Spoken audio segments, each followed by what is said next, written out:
Welcome to our algebra recording for the week of September 20th. We officially will welcome in fall on Thursday. So that is why I have the happy fall, y'all, up there. At this time, I do want to make sure you've got your math notebook out so that you can take notes, and these notes will help you with your assignments this week or maybe redoing some assignments from last week. And with our warm-up, we're actually going to review something that we took a look at last week in Edgenuity. So in the warm-up question, I have a graph of a function, or maybe not a function. I have a graph of line segment there. And I first want you to determine what the domain and range of the graph is. That shouldn't say function because it might not be a function. So let me get rid of that part because I'm not necessarily saying it's a function. It is just a graph, and I want you to tell me the domain and range and then determine if it's a function or not, and tell me how you were able to determine if it was a function.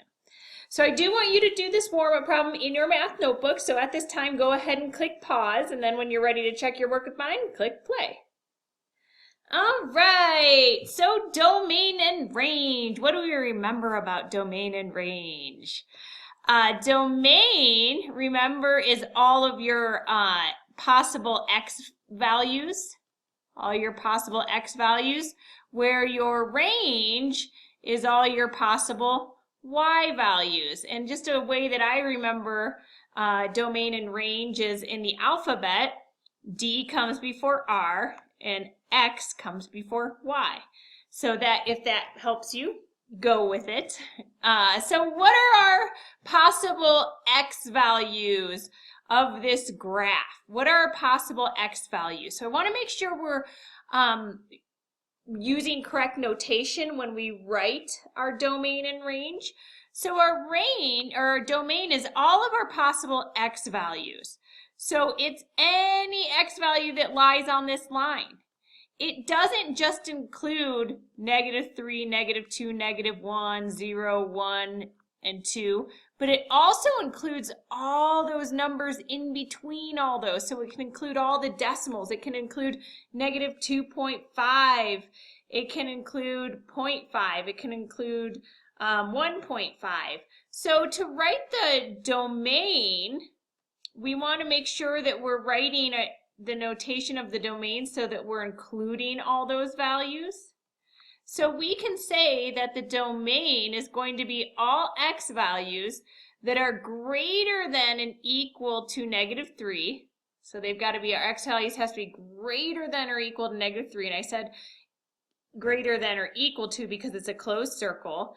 And then where does my line end with the x values? It looks like here at 2. So our line can range anywhere from -3, but then it has to be less than or equal to 2. So that's all of our possible domain values.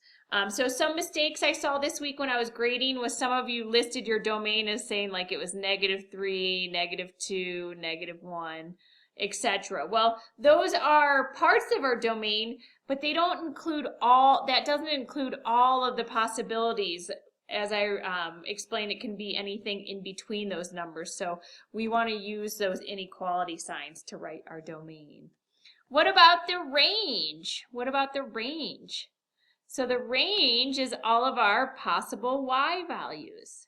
So that deals with our y. So our range goes anywhere from here to here, right? That's our range, our possible y values. So it has to be greater than or equal to 2, and it can also go up to, oops, I'm sorry, that's 1. That was 1. It's greater than or equal to 1, I meant to say, and it can go up to 4. So the range of our y values is anywhere from 1 to 4. We're talking about the y values, our vertical values. So again, it would have to be, y would have to be greater than or equal to 1, make sure I say that right, and less than or equal to, what did I say, 4? Yeah, It goes from 4 to 1. That's our range. I'm going to go on the next slide, so if you need more time, go ahead and click pause, but that is a quick review of our domain and range.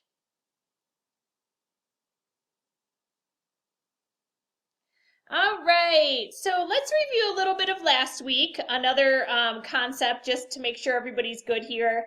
I saw some of you guys kind of struggled with this type of question when we looked with the altitude of a balloon after a certain amount of time. So this question is very similar to that. So this says the function below shows the profit, represented by P, in dollars when S shirts are sold. So P in our equation represents the profit, and S represents the number of shirts sold. So S represents the number of shirts sold. And here is our equation, or our function. It says P of S equals 10S minus 2. And your task is that you need to evaluate P of 2. So remember, we're working with functions here. It's and functions use that notation of that, like P of S that we have up here. So we want to evaluate P of 2 and explain what your answer represents.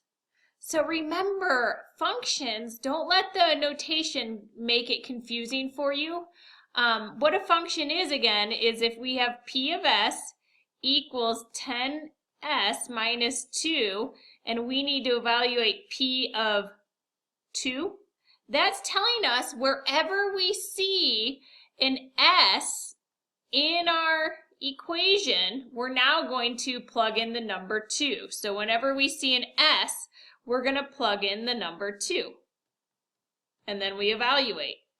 So the profit when we sell 2 shirts is going to be 10 times 2, which equals 20, minus 2, yep, that's right, equals 18. So we get P of 2 equals 18. When we plug in 2 to S, we get 18. And what does that mean? What does that represent, our answer? Well, it tells us that when we sell 2 shirts, you're going to make an $18 profit. That's what our answer means. There is a question in the week 5 summary assignment that was just like this question. So if you do want to go back and redo that and improve now that you have a better handle on the function notation, go ahead and do that. I'm going to go on to the next slide now. So if you need more time here, click pause and you continue taking good notes. All right, so this week you are going to continue your explorations of functions in Edgenuity. We're going to take a look at how we can analyze graphs of functions and analyzing tables. So just like last week, you're going to have assignments both in Edgenuity and Schoology.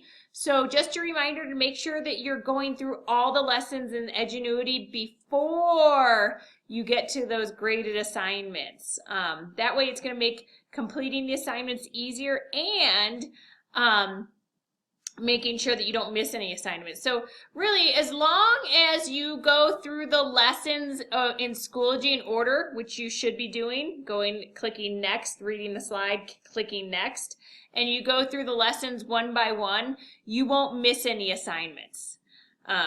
So please make sure, because there's assignments in both Edgenuity and Schoology, as long as you're going chronologically through those lesson slides, you won't miss anything. So make sure you're doing that. All right. I did build in a catch-up day this week to your weekly suggested pacing schedule for the week. So if you're behind in Edgenuity, make sure you work on those assignments for your catch-up day. Also, Edgenuity grades. Unfortunately, the two systems, Schoology and Edgenuity, don't talk really well together. So what I did was I have an Edgenuity assignment in Schoology, and what I'm going to do is I'm going to pull your overall grade from Edgenuity and post that in Schoology. So you will need to go into Edgenuity to get a more detailed view of how you're doing on each assignment in Edgenuity. So keep that in mind, that post in Schoology is your overall. So that is your overall grade that you're seeing in Schoology. That's your overall grade from Edgenuity. So keep that in mind. All right, so I'm going to do a quick overview of what you're going to be learning this week, focusing on analyzing graphs of functions and just making sure that we're good with the notations and what things mean here. So, our first question says, where is f of x greater than or equal to 0? So what it's asking is, where is this function greater than or equal to 0? So remember, that's kind of saying f of x is a fancy way of saying y. So it's saying, where are our y values greater than 0? So our y values are going to be greater than 0 anywhere above the x coordinate, or the x-axis, I'm sorry, the x-axis. So any part of this graph that is in the shaded region is really above the x-axis. So I'm going to get rid of that and just now highlight just the pieces of our specific graph. So I'm highlighting all the parts of our graph where f of x is greater than or equal to 0. It's above the y-axis. Or I'm sorry, the x-axis. It's above the x-axis, I meant to say. So where is this happening? So now we have to write the correct notation to show this.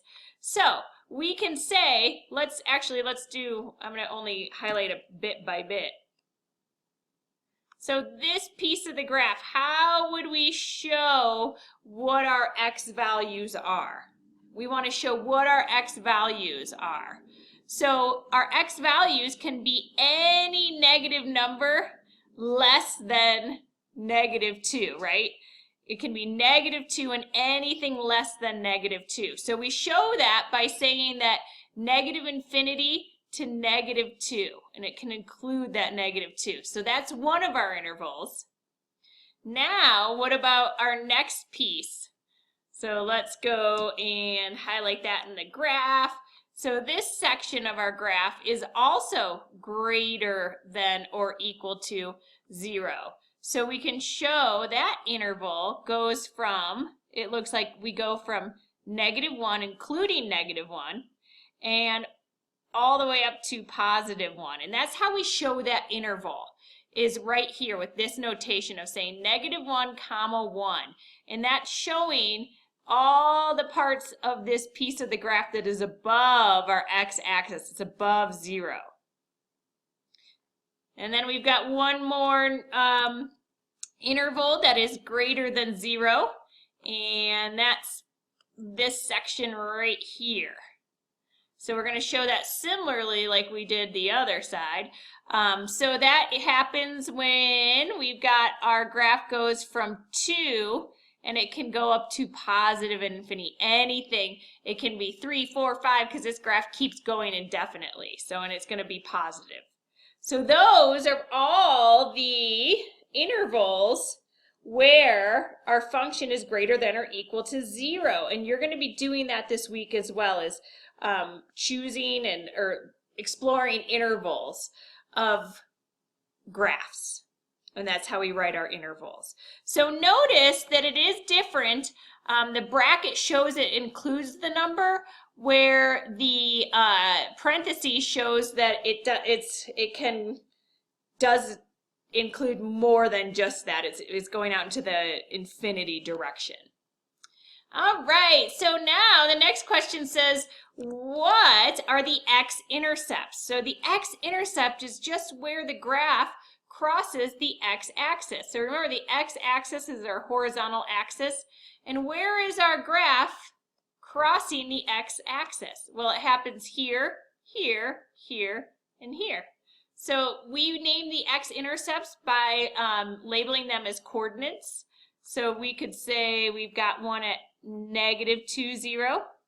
We've got an x-intercept at -1, 0. We've got one at +1, 0, and an x-intercept at 2, 0. So those are all of our x-intercepts. Remember, the x-coordinate goes first. So those are x-intercepts, where we cross the x-axis. If you were asked about the y-intercepts, it's just where you cross your y-axis. All right, a couple more to go and we'll be done. So here, the next question said, is the function positive or negative for the interval from 0 to 1? So again, getting practice with that interval notation and what it looks like. So when it asks the interval from 0 to 1, we want to find where that is. So from 0 to 1, we're talking about this interval here. And there is our graph at that interval.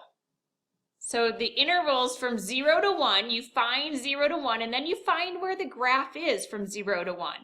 And that is all above the x-axis. So that means this is going to be positive because it's above the x-axis. If it were below the x-axis, it would be negative. So again, the first thing you want to do is find that interval. Identify where that is. It's from 0 to 1. And then find where the graph is at from 0 to 1. So from 0 to 1, our graph is right there. It's positive. Last but not least, it says when f of x is 2, what is x? So remember, f of x is just a fancy way of saying y. So really what this is saying, when our graph is at y equals 2, what is the value of x? So what that means is we want to find where is our graph have a value of y equals 2, and it's actually in a couple different places here. So really here we've got the y equals 2, and I'm just going to highlight where that is. So anywhere where the graph intersects the y equals 2, that's our possible x values. So we've got 1, 2, 3, 4 different possible x values. Our x can be, it looks like our x can be, what does that look like? A little bit like, it's like negative 2.1. It's a little bit past that. Then we've got y equals, it looks like negative 0.5 right here. Negative 0.5. And then our next point right here would look like it's 0.5. So x would be equal to 0.5. And then last but not least, our last spot here would be x could also equal 2.1. So all of these x values have the same y value, and that's okay. We can have that in a function. We can have that in a function. I'm going to stop, or I'm going to go to the next slide. So if you need more time here, go ahead. I am going on to the next slide. So if you need more time, go ahead and click pause. And that's a wrap. So I'm going to put up your key phrase assignment question. So I put up the key phrase assignment. I have a graph, and I want you to tell me what is the domain of the graph. So just the domain. Just the domain. Tell me what the domain is. We are doing the week of September 20th. Make sure the key phrase assignment date matches up.